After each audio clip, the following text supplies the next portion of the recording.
extensión de las conquistas de Judá y Benjamín. Y en estos primeros versículos, en los versículos del 16 al 21, vemos que algunas tribus de Israel comenzaron bien, ¿cierto? Si leemos, dice que avanzaron, que tomaron territorios y que habitaron en esa tierra que Dios les había prometido. Sin embargo, el relato empieza a mostrar algo preocupante, ¿cierto? Dice que no expulsaron completamente a los pueblos que debían sacar. El versículo 19 dice algo muy fuerte y dice: y Jehová estaba con Judá, quien arrojó a los de las montañas, mas no pudo arrojar a los que habitaban en los llanos, los cuales tenían carros de hierro. Dios dice que estaba con ellos, pero acá vemos que el temor del pueblo a lo que parecía más fuerte, a lo que parecía más grande, los detuvo. Dice que los carros de hierro, ¿cierto?, los detuvieron. Y esos carros de hierro representan algo intimidante, representaban en ese momento algo intimidante para el pueblo, algo que parecía imposible de vencer. Hoy yo te pregunto, ¿qué es lo que en tu proceso te está intimidando? ¿Qué es lo que en tu proceso parece imposible de vencer? Porque muchas veces en nuestro proceso personal y matrimonial nos ocurre lo mismo. Dios comienza una obra en nosotras. Dios sana nuestro corazón, restaura nuestra identidad y nos acerca nuevamente a Él. Y nos recuerda que no debemos que tener miedo, pero todavía en nuestro interior quedan áreas que nos intimidan. Hoy te pregunto, ¿cuáles son esas áreas que te están intimidando? ¿Qué heridas todavía hay en tu corazón? ¿Qué recuerdos no has podido sanar? ¿Qué temores, qué patrones del pasado no te están dejando avanzar y no te están dejando obedecer totalmente la instrucción del Señor? Y cuando algo parece demasiado fuerte, ¿verdad? Existe la tentación de aprender a convivir con eso, en vez de expulsarlo totalmente. Y eso nos muestra este versículo. Luego, desde el versículo 27 al versículo 33, la Biblia, la palabra, repite algo importante y es: no expulsaron, no expulsaron. No expulsaron a los habitantes, no expulsaron completamente lo que Dios había dicho que debía salir por completo. En lugar de obedecer totalmente, permitieron que permaneciera, ¿verdad? Y al principio parecía una decisión pequeña, incluso pues práctica, ¿verdad? Pero con el tiempo, aquello que se quedó se convirtió en piedra de tropiezo para el pueblo. Y esto nos deja una enseñanza profunda para nuestro proceso de restauración. Dios no restaura nuestras vidas para que aprendamos a convivir con aquello que nos hizo daño. La restauración personal implica permitir que Dios saque completamente lo que no pertenece a nuestras vidas. El resentimiento, la amargura, la culpa, la incredulidad, el temor. Porque cuando algo permanece donde Dios dijo que debía salir, esto termina afectando lo que el Señor quiere construir en nosotras. Y el versículo 34 nos muestra la consecuencia, porque dice que los amorreos, ¿verdad?, terminaron presionando al pueblo. Dice: los amorreos acosaron a los hijos de Dan hasta el monte y no los dejaron descender a los llanos. Y esto nos deja una profunda enseñanza. Y es que aquello que no se expulsó termina ejerciendo poder y presión en nosotras. Y así sucede con esas emociones, esos pensamientos que no entregamos a Dios, que no rendimos a su obediencia, terminan dominando nuestra mente y nuestra vida. Pero aquí la buena noticia es que no termina aquí el proceso. Dios sigue llamándonos a volver a Él, a fijar nuestra mirada en Él, a confiar nuevamente en Él, en su poder y a caminar en total obediencia. Hoy yo te digo a ti, familia, que sigas creyendo que sigas confiando en ese Dios que te puede sanar, que te puede restaurar y que quiere sanarte y que quiere restaurarte. Si Dios ya empezó la obra en tu vida, Él la terminará, porque eso dice su palabra. No hagas pacto con el temor, no hagas pacto con la amargura, no convivas con el dolor. No permitas que tu pasado te siga ocupando espacio en tu corazón cuando el Señor te está pidiendo que quiere que seas esa vasija vacía para recibir lo nuevo y lo maravilloso que Él tiene para ti. La restauración verdadera ocurre cuando dejamos espacio en nuestro corazón para que Dios obre, para que Dios limpie completamente el terreno donde Él quiere realmente edificar. Así que hoy te digo, sigue creyendo, sigue esperando, sigue confiando, sigue entregándole tu corazón al Señor y sigue permaneciendo firme en su palabra, porque el mismo que comenzó la obra en ti, la terminará en tu matrimonio. Buen día, familia Restaura. En este día vamos a meditar en el libro de Jueces en el capítulo 2. Este capítulo podemos ver 3 momentos importantes que nos dejan enseñanzas muy profundas. Primero, el ángel del Señor es en Boquim. Dios envía a su ángel para recordar al pueblo de Israel de dónde los había sacado y la promesa que había hecho con ellos. Les dice: no invalidaré jamás mi pacto con vosotros. Dios les había dado una instrucción clara: no hacer pacto con los habitantes de esa tierra y destruir sus altares. Sin embargo, el pueblo no obedeció completamente.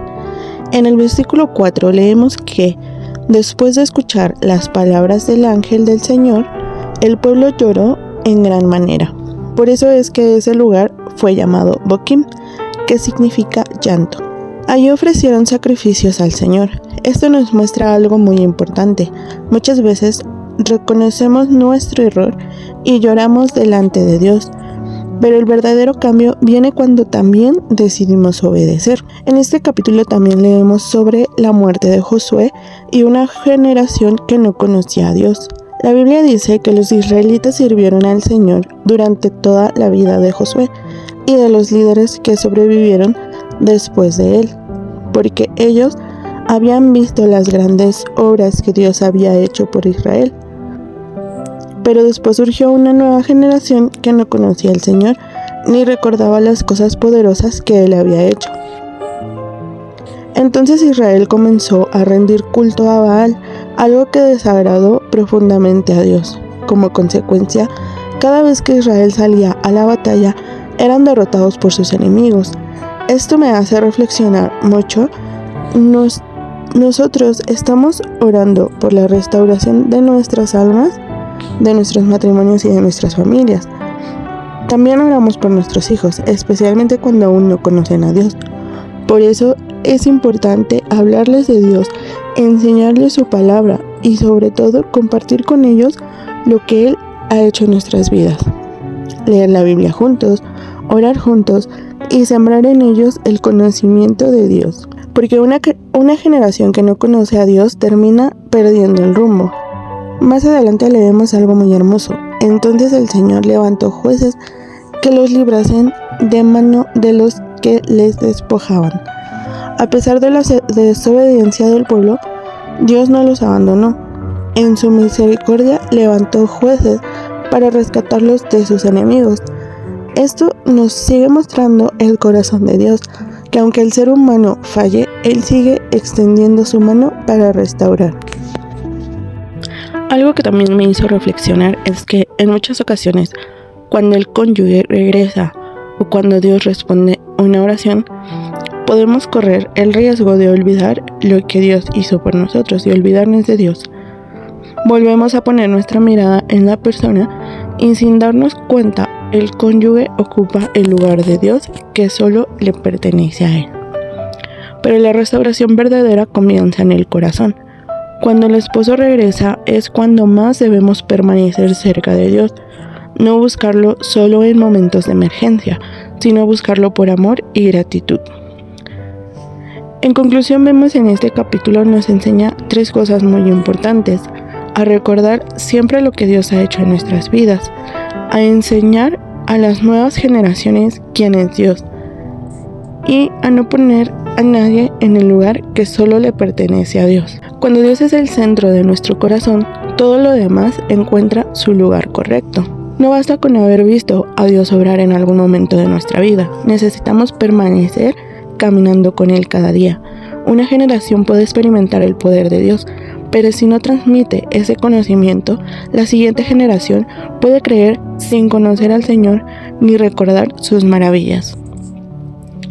También entendemos que Dios es un Dios de pacto. Él dijo, no invalidaré jamás mi pacto con vosotros. Dios siempre permanece fiel, pero nosotros debemos cuidar nuestro corazón de no hacer alianzas con aquello que nos aleja de Él. Muchas veces lloramos delante de Dios, como en el pueblo de Oquim, pero el verdadero arrepentimiento se refleja en una vida de obediencia. Además, en este capítulo recordamos algo muy importante en los procesos de restauración. Dios debe seguir siendo el centro de nuestra vida, incluso cuando la respuesta llega. No buscamos a Dios solo para que resuelva nuestras situaciones, lo buscamos porque Él es nuestro primer amor. Cuando el esposo regrese, cuando la familia sea restaurada o cuando veamos las promesas cumplirse, no debemos soltar la mano de Dios, sino aferrarnos aún más a Él. Porque la verdadera restauración no comienza cuando las circunstancias cambian, comienza cuando nuestro corazón vuelve completamente a Dios. Y aun cuando fallamos, vemos algo hermoso en este capítulo. Dios sigue teniendo misericordia y levanta ayuda para rescatarnos. Por eso, hoy los invito a hacerse esta pregunta. ¿Estamos llorando solamente por nuestras consecuencias o estamos decidiendo caminar en obediencia con Dios? Te leo en los comentarios. Hola familia Restaura, Dios les bendiga. Continuamos hoy gozosos con el aprendizaje de la palabra y nuestra lectura bíblica en el libro de Jueces capítulo 3, versículos del 1 al 14. Yo les invito a que podamos abrir nuestras Biblias y tomemos nota del mensaje que hoy papá nos va a entregar. Reconozco que a partir de este momento el Espíritu Santo es quien toma el control de esta enseñanza para que nosotros podamos ponerla por obra en el poderoso nombre de Jesús. Este pasaje, cuando lo miramos detalladamente, nos muestra algo muy fuerte. Es una reflexión muy confrontante basada en este libro de Jueces. Y vemos cómo el Señor dejó ciertas naciones en la tierra de Canaán para poner a prueba a los israelitas, pero vemos cómo el pueblo de Israel, aun cuando había recibido promesas de Dios, no obedeció completamente. Podemos ver en el versículo 2 que dice que el Señor también dejó ciertas naciones en la tierra de Canaán porque quería que los israelitas aprendieran a pelear en la guerra. Y esta enseñanza de pelear en la guerra quiso dejarla para aquellas generaciones de israelitas que no tenían experiencia en el campo de batalla. Aquí también nosotros podemos aplicarlo a nuestro proceso que, aun cuando antes no teníamos ni idea de lo que se trata una guerra espiritual, en parte el Señor también permitió que entráramos en este bendecido desierto para poder aprender cómo pelear una a una nuestras batallas en este proceso. Y vemos también que en vez de apartarse de los pueblos paganos, los israelitas lo que hicieron fue mezclarse con ellos. Tomaron sus costumbres, se casaron con ellos y comenzaron a servir a sus dioses. La Biblia dice claramente que hicieron lo malo ante los ojos del Señor. Y como consecuencia de esa desobediencia, Dios los entregó en manos de Cusán Risataim, rey de Aram Naharaim, durante 8 años. Nos cita la palabra. Y aquí hay una verdad espiritual muy importante. Muchas veces el enemigo no entra a nuestra vida por casualidad. Hoy, por la misericordia del Señor, entendemos que el enemigo entra por puertas que nosotros mismos abrimos con decisiones equivocadas. Tal vez tú y yo, durante nuestro matrimonio, antes de que se rompiera, tomamos muchas decisiones equivocadas. En este caso, Israel abrió la puerta a la opresión cuando decidió desobedecer y apartarse de Dios. Pero lo poderoso de este pasaje es que la historia no termina en el pecado ni en la opresión. La Biblia dice que el pueblo clamó a Dios. Y cuando clamaron, Dios levantó un libertador. Vemos en la palabra que es Otoniel, hijo de Cenaz, un hermano menor de Caleb. Asimismo, en medio de este proceso, Dios nos levantó como luchadores y sabemos que en sus manos somos instrumentos para libertar el alma de nuestro cónyuge. Aleluya. Esta parte del clamor a Dios por parte del pueblo de Israel nos revela algo precioso del corazón de papá. Aunque hayamos cometido errores, aunque nuestras decisiones hayan traído consecuencias, cuando hay un clamor sincero, Dios escucha. Y esto es muy importante para quienes estamos viviendo procesos de restauración personal y matrimonial.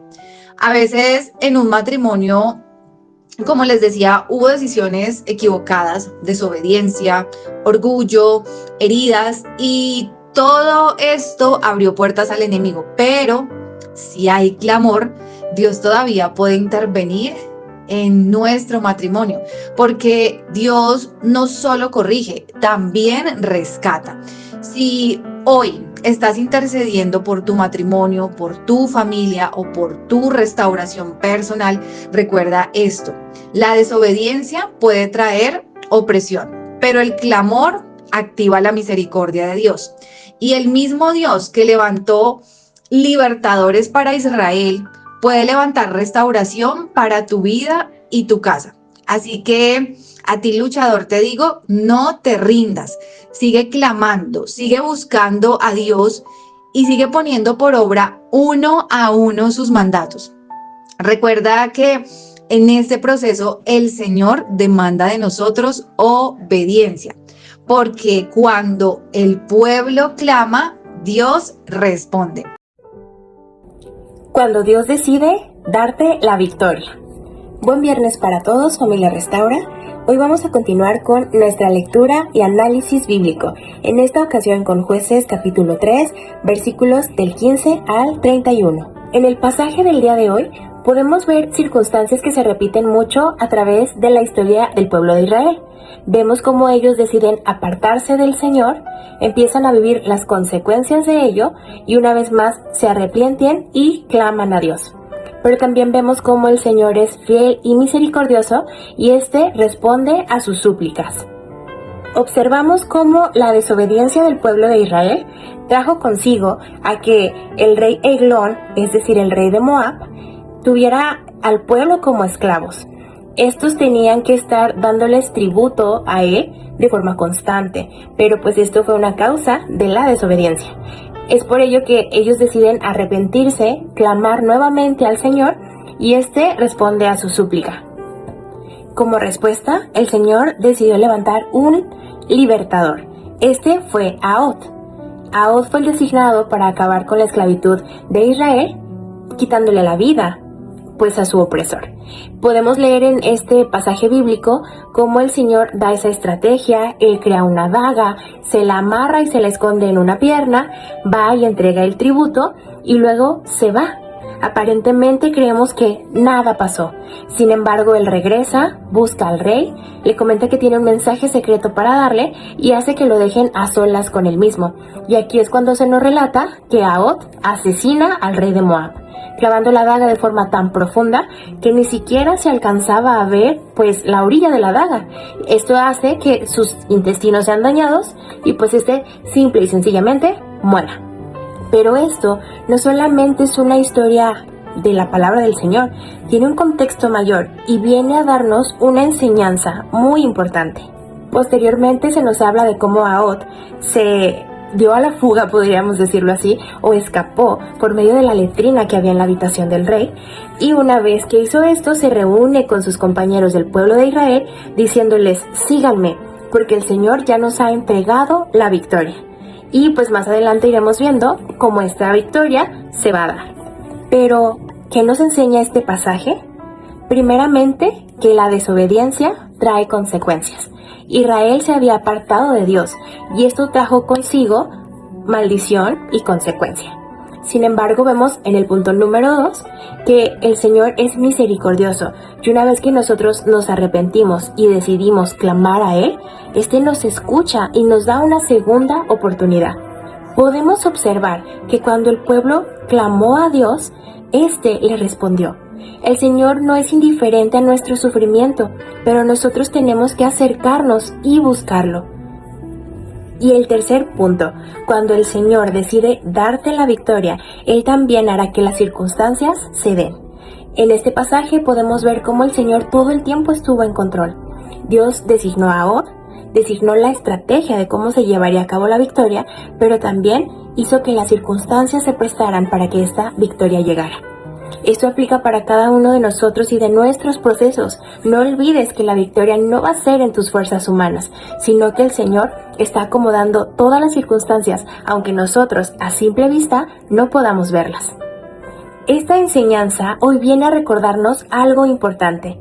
Si en este momento sientes que te has apartado de Dios o en algún momento llegaste a apartarte, no tienes por qué temer. Siempre estás a tiempo de regresar a casa. El Señor no es indiferente a tu dolor ni a tus circunstancias. Clama a Él. Él responde, Él escucha y está listo para pelear nuestras batallas. El mismo Dios que libertó a Israel, hoy viene a libertarte a ti y a tu familia. El Dios que rescata, restaura y nos llena de victorias.